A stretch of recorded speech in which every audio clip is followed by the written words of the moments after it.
അല്ല ആരായിരിക്കാ വിളിച്ചേ? ഓളെ തന്തേക്കാരോ വിളിച്ചിട്ട് എന്നെ കാണണം പറഞ്ഞു. ഓളെ തന്ത കേരളത്തിൽ തന്തമാർക്കൊന്നും റോഡില്ല. ഞാൻ എൻ്റെ തന്തടുത്തും പറയുന്നത്. ഇപ്പൊ വരുമ്പോ ഞാൻ പറയും മോളെ കടിച്ചെങ്കിൽ മോളെയും കൊണ്ട് ഞാൻ പോകും. വരുന്നുണ്ട് ചേട്ടനാന്നാ തോന്നുന്നത്. ചേട്ടന്മാർക്ക് കാരണത്തിന് പോകും ചെറുതായിട്ട്. അനക്കിന്റെ പെങ്ങളല്ലാതെ വേറെ പ്രേമിക്കാൻ കിട്ടിയില്ലേ? അനക്കോളെ ചോദിക്കാൻ ജോലി ഉണ്ടോ, കൂലി ഉണ്ടോ? എന്താ ബ്രോ ഇന്റർവ്യൂ ആണ്? CV എല്ലാം ആണ്? അനക്ക് എന്തൊരു വരുമാനം ഉണ്ടോ? എന്തിനാ പെങ്ങളെ EMI ഇടാനാണ്? അനക്ക് ഇതിൽ എന്താണ് റോള്? സപ്പോർട്ടിനേറ്ററാണ്. ഇമ്പാക്റ്റ് ഉണ്ട്. അനക്കൊക്കെ എന്തൊരു ഭാവി ഉണ്ടോ? ഫ്യൂച്ചർ ഉണ്ട്. എന്ത് ഫ്യൂച്ചർ? ഞാൻ അക്കൗണ്ടിങ് കോഴ്സിന് ചേർന്നു. അക്കൗണ്ടിങ്ങോ? ഈ ഏഴ് തനക്ക് 6 മണി തരാനാ? സേഫ് അക്കാദമി തരും. സർട്ടിഫിക്കറ്റും ഉണ്ട്, പ്ലേസ്മെന്റും തരും.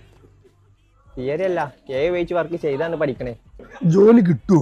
ജോലിയും കിട്ടും, എന്റെ പെങ്ങളെ ഞാൻ കിട്ടും. ആജി കെട്ടിയല്ലേ?